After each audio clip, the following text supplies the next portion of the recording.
Assalamualaikum warahmatullahi wabarakatuh. Apa kabar anak-anak bapak sekalian yang soleh dan solehah? Semoga kabar kalian tetap sehat ya, tetap jaga kesehatannya. Semoga keluarga dan kalian selalu diberikan kesehatan oleh Allah Subhanahu wa taala. Amin ya rabbal alamin. Nah, jadi bertemu lagi dengan bapak dalam mata pelajaran agama atau pendidikan agama Islam. Nah, pada kali ini kita akan membahas tentang azan, toharoh, dan sholat. Langsung aja kita ke materi ya.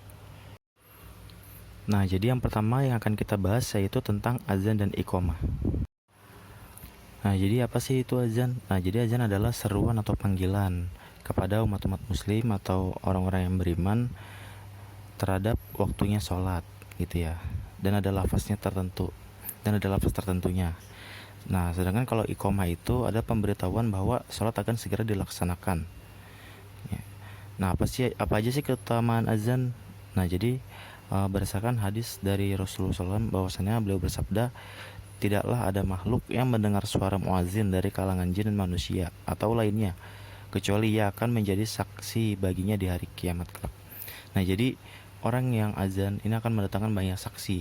Jadi tuh ketika dalam hari pembalasan atau nanti hari kiamat gitu ya, di sebelum kita masuk ke dalam surga dan neraka, nanti akan ada saksi tuh banyak yang setiap yang mendengar azan kita atau azan muazin gitu, bahwasanya ya Allah, dia ini orang soleh, dia tuh pernah mengumandangkan azan gitu.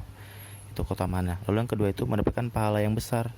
Ini Rasulullah SAW juga bersabda nih, jika saja manusia mengetahui besarnya pahala azan dan barisan pertama dalam sholat, mereka tidak mendapatkan jalan untuk meraihnya kecuali dengan cara mengundi. Mengundi itu maksudnya dikocok, itu kayak arisan ya. Maka niscaya mereka akan melakukannya. Bahwasanya kalau pahala itu terlihat gitu. Nah, pahala orang yang azan atau orang yang sholat mendapatkan saf yang pertama, wah itu orang bakalan berebut gitu. Hadis riwayat Bukhari dua-duanya. Jadi hadisnya itu sahih. Lalu yang ketiga itu syarat sah azan. Jadi yang pertama itu hendaknya dikumandangkan oleh orang muslim, laki-laki dan berakal sehat. Jadi orang gila itu nggak bisa ya mengumandangkan azan. Terus juga kalau non muslim itu nggak sah menggunakan azannya meskipun dia hafal dan tahu maknanya gitu. Lalu yang kedua itu hendaknya sesuai dengan urutan. Nah, jadi azan itu ada aturannya ya, ada aturannya gitu. Jadi harus sesuai, ada urutannya. Terus juga harus pakai bahasa Arab gitu. Nggak boleh pakai bahasa Indonesia, nggak boleh pakai bahasa Jawa, nggak boleh pakai bahasa lain-lainnya gitu. Harus bahasa Arab. Lalu yang ketiga itu hendaknya berkesinambungan dan tidak diselingi dengan kata lain. Jadi ketika azan itu fokus, jangan diselingin berbicara dengan orang lain gitu. Jadi harus khusyuk gitu ya, nggak boleh bercanda. Lalu yang keempat, hendaknya dikumandangkan setelah masuknya waktu sholat. Jadi sudah waktu sholat nih, kan kalau sekarang kan zaman kan udah digital gitu ya. Biasanya bunyi ting, tekan di masjid. Nah itu baru azan gitu. Nah, selanjutnya ini ada lafaz azan, ini urut-urutannya pasti kalian udah sering dengar gitu ya. Nah, jadi bedanya tuh kalau sholat biasa dengan sholat subuh itu ada tambahan yaitu as-sholatu khairum minan naum. Yang artinya itu sholat itu lebih baik daripada tidur. Nah, di sini perlu diperhatikan, ini sering banget nih. Ada ketika azan itu suara itu harus jelas gitu. Kan ada Allahu Akbar. Ada wow. Padahal kalau di tulisannya itu bukan wow tapi hu akbar. Jadi ketika azan atau iqomah itu harus jelas ya, Allahu Akbar, Allahu Akbar. Nah gitu. Jadi Allahu Akbar bukan hu akbar gitu. Nah, lalu selanjutnya ini lafaz iqomah ya. Ya, jadi hampir mirip dengan azan, cuma bedanya hanya sekali. Terus juga ada tambahan qad qomatis shalah, qad qomatis shalah. Sesungguhnya sudah hampir mengerjakan sholat, itu tambahannya. Nah, selanjutnya kita akan masuk ke bab toharoh ya. Nah, jadi apa sih toharoh? Nah, jadi toharoh itu artinya bersuci. Maksudnya itu mensucikan diri dari hadas besar, hadas kecil, ataupun najis. Nah, apa sih hadas kecil? Nah, hadas kecil itu adalah yang menyebabkan seseorang itu tidak bisa melakukan ibadah tertentu. Misalnya apa? Sholat. Nah, sholat itu kan harus dalam badan berwudu, atau lebih simpel itu membatalkan wudu gitu ya. Apa aja sih yang membatalkan wudu gitu? Atau menyebabkan kita berhadas kecil? Yang itu pertama, mengeluarkan sesuatu dari dubur, lubang bagian belakang, atau mengeluarkan sesuatu dari kubul, lubang bagian depan. Jadi simpelnya itu kentut, buang air besar, atau buang air kecil gitu. lalu menyentuh kemaluan tanpa memakai alas gitu. Atau kalau dalam kitab Safinatun Najah, nah itu apabila kita menyentuh kemaluan itu dengan telapak tangan, tapi kalau dengan punggung tangan itu nggak apa-apa, masih belum batal wudunya. Lalu yang ketiga itu tidur nyenyak dengan posisi miring atau telentang atau tanpa tetapnya pinggul di atas lantai. Jadi itu maksudnya jadi kan ada tuh kadang sholat Jumat itu kan ada yang cowok tuh nyender terus tidur atau ngantuk gitu tidur. Nah, selama dia tidurnya masih duduk, itu pantatnya masih nempel lama ubin, nah itu wudunya nggak batal. Tapi kalau dia sampai udah terlentang atau miring gitu, nah itu wudunya batal gitu ya. Nah, ini selanjutnya ada ketentuan tayamum. Jadi tayamum itu sebagai pengganti wudhu ketika darurat. Nah, yaitu yang pertama ketika ada luka atau yang membahayakan dia itu kalau dia terkena air gitu ya. Misalnya luka ya yang semakin parah kalau terkena air. Terus ataupun di musim dingin nih, ini kan membahayakan nih. Jadi lebih baik tayamum daripada banyak mudaratnya gitu. Lalu yang kedua itu tidak mendapatkan air. Nah, meskipun ada air tapi itu cuma buat minum, nah itu nggak boleh. Jadi airnya itu cuma buat boleh minum ya, nggak boleh buat wudhu. Jadi mesti tayamum. Lalu yang terakhir itu sedang dalam berpergian atau musafir.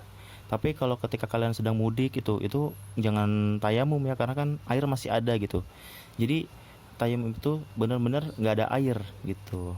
Atau ketika kalian nih sedang hiking nih, mungkin di sini ada yang suka naik gunung. Nah, di atas itu kan suka nggak ada air atau airnya habis nih buat wudhu. Nah, itu bisa pakai embun gitu. Nah, ini tata cara tayamum sesuai dengan HTP ya, Himpunan Tarjih. Jadi yang pertama itu mengucapkan basmalah disertai dengan niat ikhlas karena Allah. Lalu yang kedua itu meletakkan kedua telapak tangan ke tempat yang berdebu atau tanah. Nah, terus ditiup, gitu ditiup. Nah, baru disap ke wajah, habis itu ke tangan, mulai dari tangan kanan sampai tangan kiri. Nah, itu tangannya itu cukup sampai pergelangan tangan aja gitu. Nah, selanjutnya akan ada video tentang cara berwudu nih yang sesuai dengan Himpunan Tarjih Muhammadiyah. Diperhatikan ya. Langkah pertama membaca Bismillahirrahmanirrahim. Bismillahirrahmanirrahim. Dengan niat yang ikhlas karena Allah dan membasuh telapak tangan 3 kali. Langkah kedua, berkumur, mengisap air dan menyemburkannya 3 kali.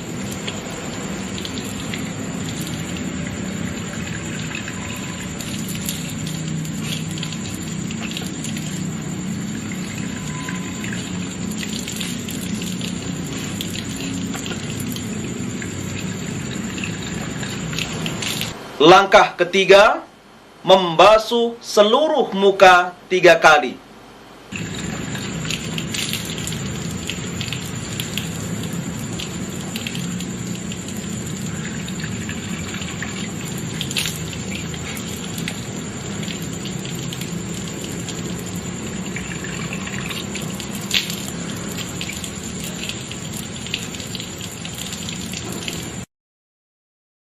Langkah keempat, membasuh atau mencuci kedua tangan beserta kedua siku dengan menggosoknya 3 kali dengan mendahulukan tangan kanan.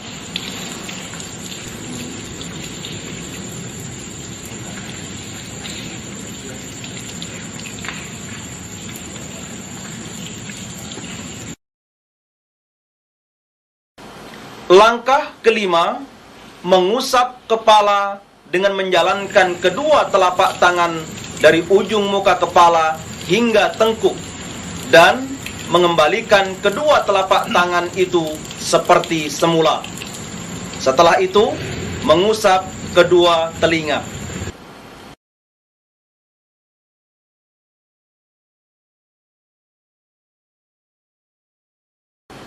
Langkah keenam, membasuh kedua kaki serta kedua mata kaki dengan menggosoknya sebanyak 3 kali dengan mendahulukan kaki kanan.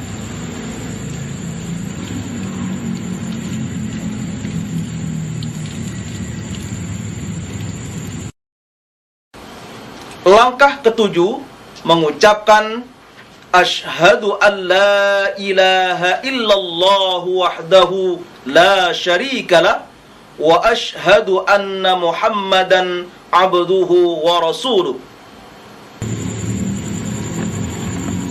Asyhadu an la ilaha illallah wahdahu la syarikalah wa asyhadu anna Muhammadan abduhu wa rasuluh. Nah, jadi gimana? Kalian sekarang sudah tahu kan bagaimana tata cara wudhu yang sesuai dengan himpunan Tarjim Muhammadiyah. Nah, itu adalah cara wudhu yang mengikuti tuntunan Nabi Shallallahu Alaihi Wasallam. Tapi bukan berarti pendapat lain itu tidak mengikuti Nabi ya. Mengikuti Nabi, hanya saja menggunakan pendapat yang lain gitu. Pendapat hadis-hadis riwayat yang lain gitu. Kalau Muhammadiyah kan menggunakan hadis yang sahih gitu ya nak. Jadi kalau ada yang beda kalian nggak boleh menyalahkan gitu. Lalu selanjutnya ini kita masuk ke hadas besar. Nah, hadas besar ini yang mengharuskan seseorang itu harus melakukan mandi wajib gitu. Bahkan dalam kitab Bapak lupa kitab apa ya dijelaskan bahwasanya barang siapa yang dia tuh udah berhadas besar tapi dia tidak segera untuk mandi wajib gitu. Nah, itu bakalan setiap langkahnya itu dilaknat oleh seluruh alam yang ada di sekitar dia gitu. Makanya ketika kalian berhadas besar, nah segera-segeralah kalian buat bersuci gitu ya. Ini biasa sering banget nih di anak-anak muda nih ya.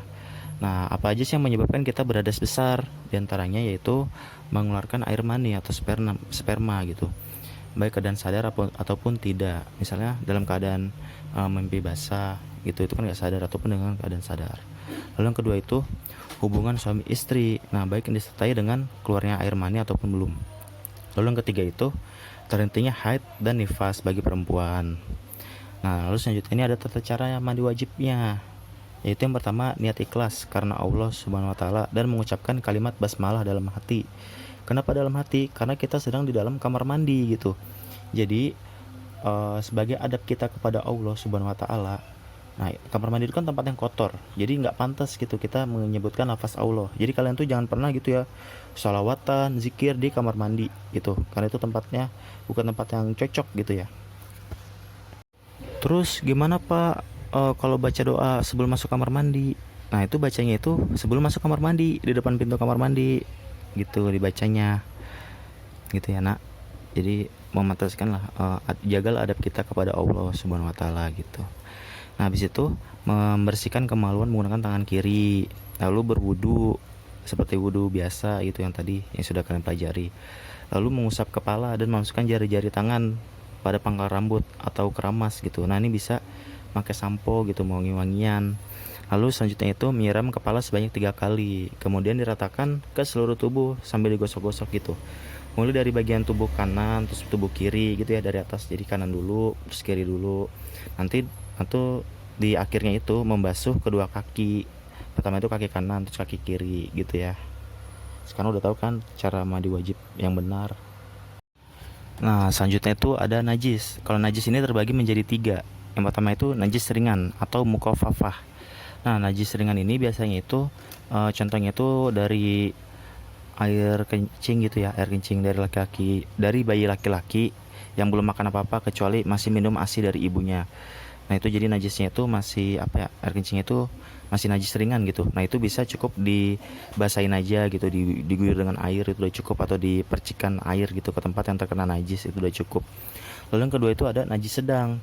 Nah, kalau jadi istilahnya itu mustawasitoh.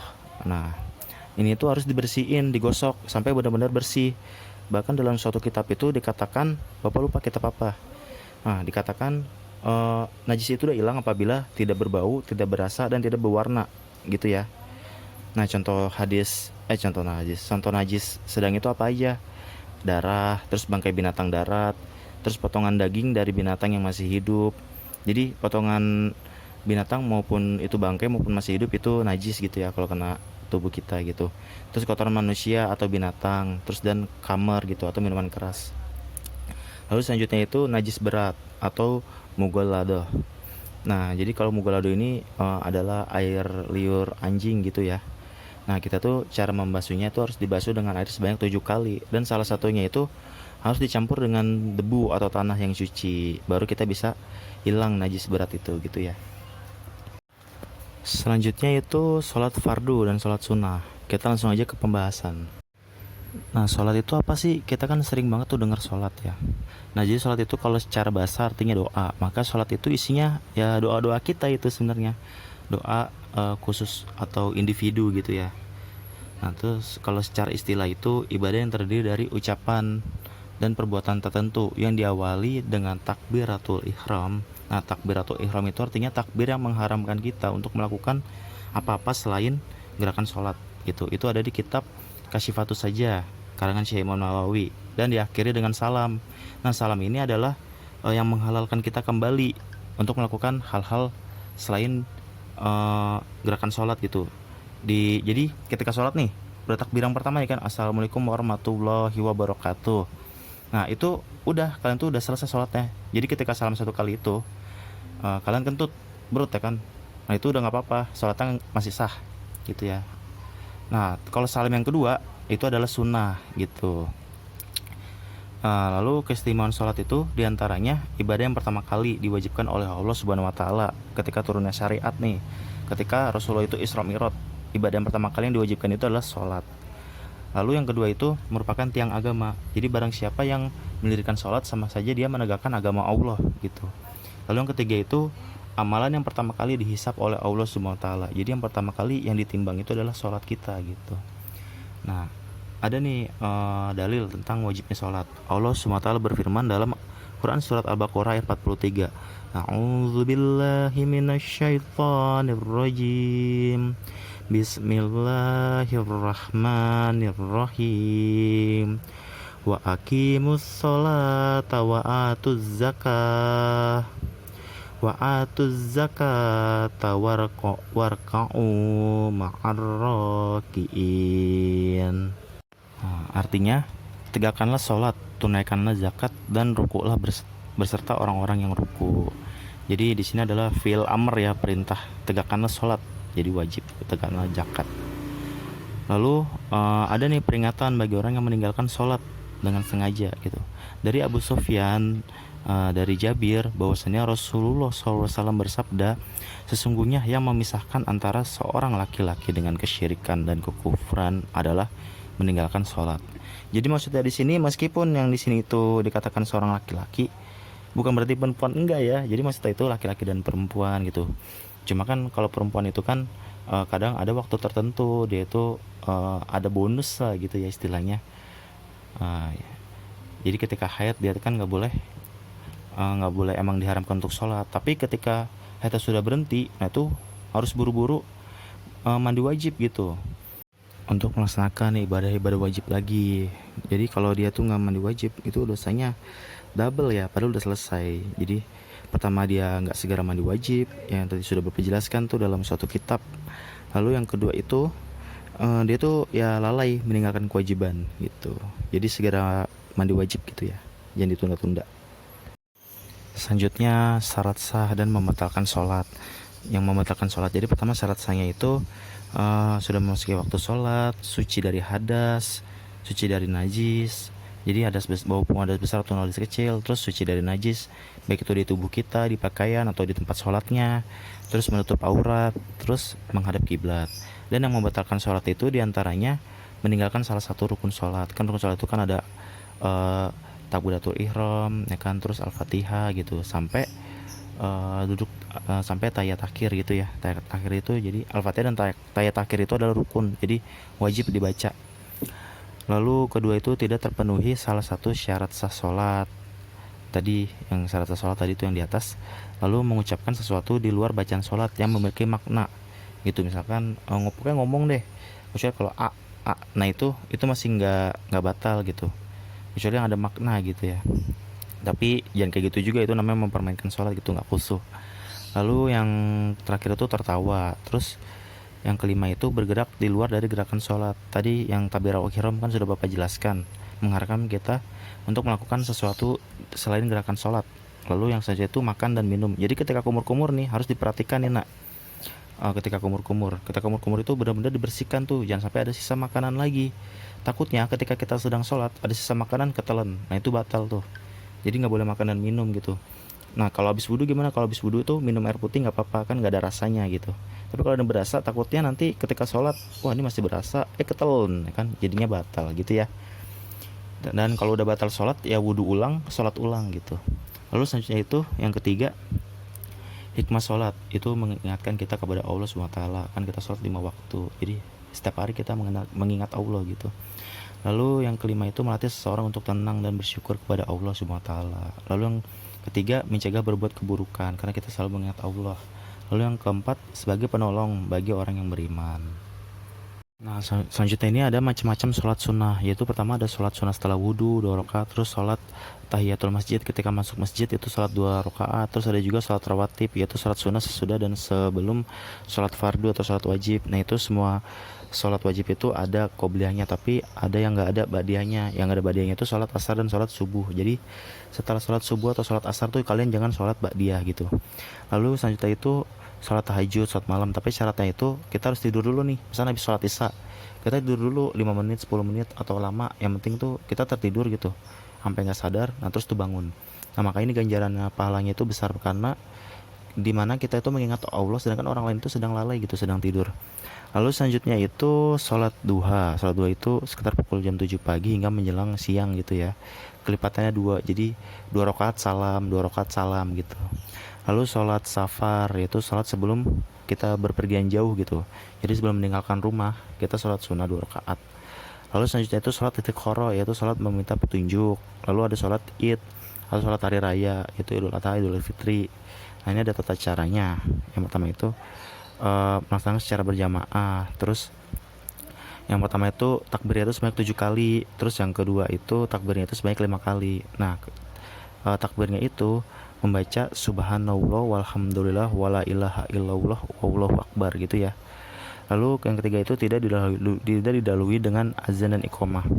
Nah, selanjutnya itu dilanjutkan dengan khutbah 1 kali. Jadi ketika habis sholat id nih, kalian jangan pulang dulu, dengan khutbah dulu gitu. Jadi kayak sholat Jumat, cuma kalau sholat Jumat itu kan khutbah 2 kali di awal, kalau sholat id itu khutbah 1 kali tapi di akhir gitu.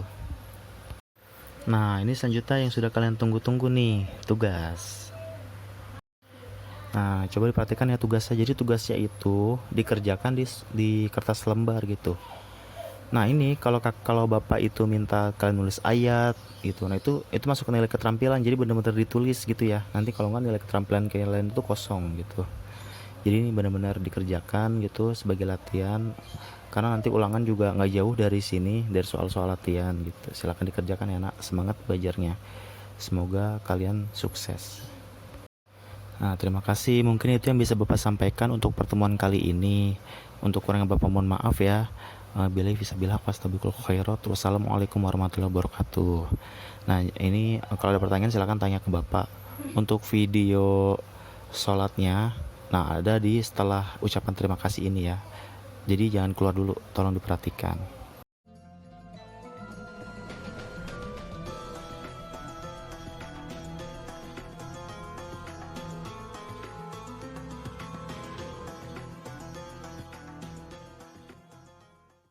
Bismillahirrahmanirrahim. Assalamualaikum warahmatullahi wabarakatuh. Ismuba SD Muhammadiyah mempersembahkan video tata cara sholat yang dianjurkan Rasulullah Shallallahu Alaihi Wasallam. Selamat menyaksikan. Gerakan sholat yang pertama adalah berdiri tegak. Seluruh badan dan wajah menghadap ke arah kiblat. Pandangan mata ke tempat sujud, dan kedua belah kaki direnggangkan dengan jarak kira-kira 1 jengkal. Gerakan yang kedua adalah takbiratul ihram. Posisi kedua belah tangan diangkat sejurus dengan bahu dan mensejajarkan ibu jari dengan daun telinga. Diteruskan dengan meletakkan telapak tangan kanan di atas punggung telapak tangan kiri, dan keduanya berada tepat di atas dada atau ulu hati. Selanjutnya membaca doa iftitah. Allahumma ba'id baini wa baina khataayaya kama ba'adta bainal masyriq wal maghrib. Allahumma nakkini minal khataaya كما ينقى الثوب الأبيض من الدنس اللهم اغسل خطاياي بالماء والثلج والبرد. Dilanjutkan dengan membaca ta'awudz, basmalah, al-fatihah, dan surat Al-Quran. أعوذ بالله من الشيطان الرجيم بسم الله الرحمن الرحيم الحمد لله رب العالمين الرحمن الرحيم مالك يوم الدين إياك نعبد وإياك نستعين اهدنا الصراط المستقيم صراط الذين أنعمت عليهم غير المغضوب عليهم ولا الضالين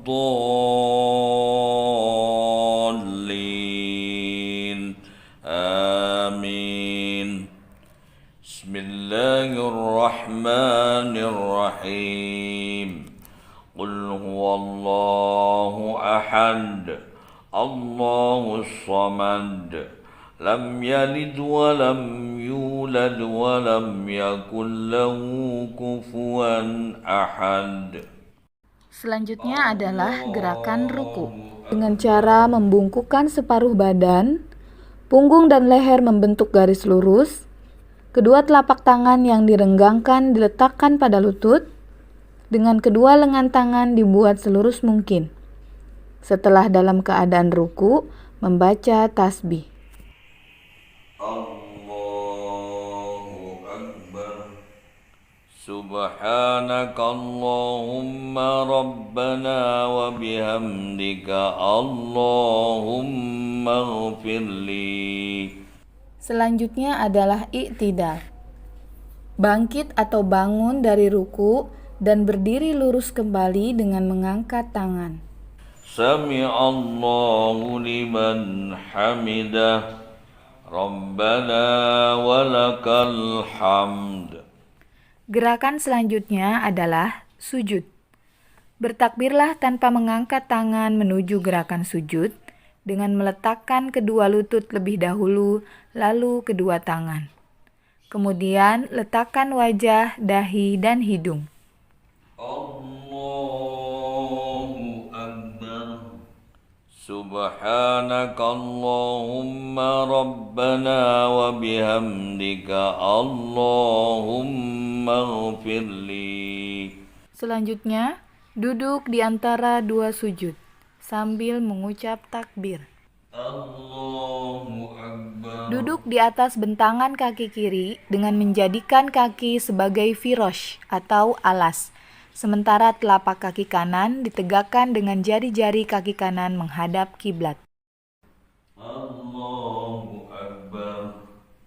Allahumma ghfirli warhamni wajburni wahdini warzuqni. Sujud kedua. Gerakan dan bacaan sujud kedua sama seperti saat sujud pertama. Sujud kedua ini berarti selesailah rakaat pertama.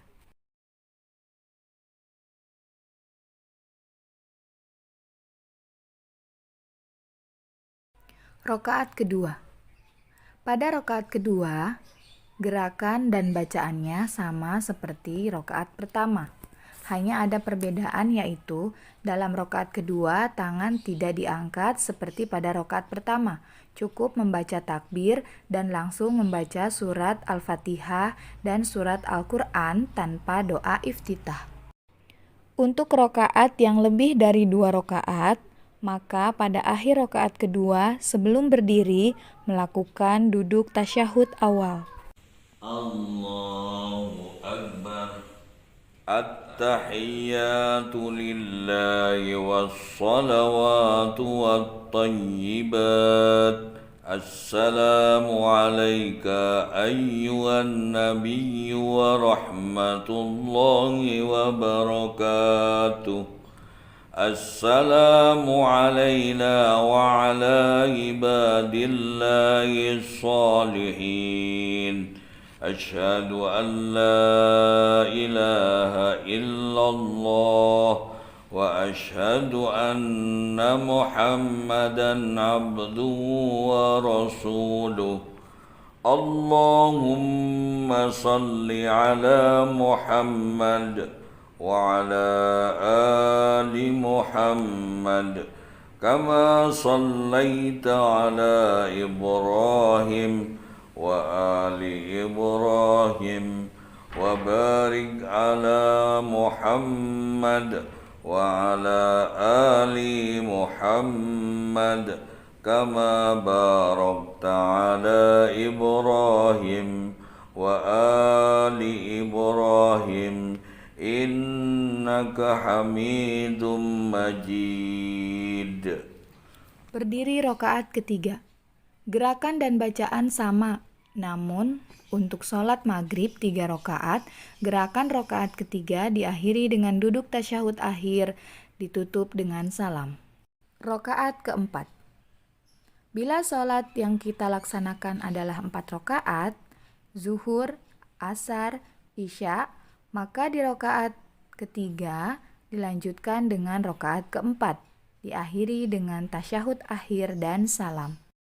Duduk tasyahud akhir dengan cara mempersilangkan kaki kiri di bawah kaki kanan, sedang kaki kanan bertumpu dengan ujung jari yang dilipat ke bawah menghadap kiblat. Mengacungkan telunjuk jari tangan seperti waktu duduk tasyahud awal. Membaca tasyahud dan sholawat sebagaimana yang dibaca sewaktu duduk tasyahud awal. Diteruskan dengan membaca doa perlindungan. Allahumma inni a'udhu bika min adabi jahannam wa min adabil qabr wa min fitnatil mahya wal mamat wa min syarri fitnatil masihid dajjal. Setelah itu mengucap salam. Assalamualaikum warahmatullahi wabarakatuh. Dengan memalingkan muka ke kanan terlebih dahulu hingga pipi kanan seluruhnya kelihatan dari arah belakang.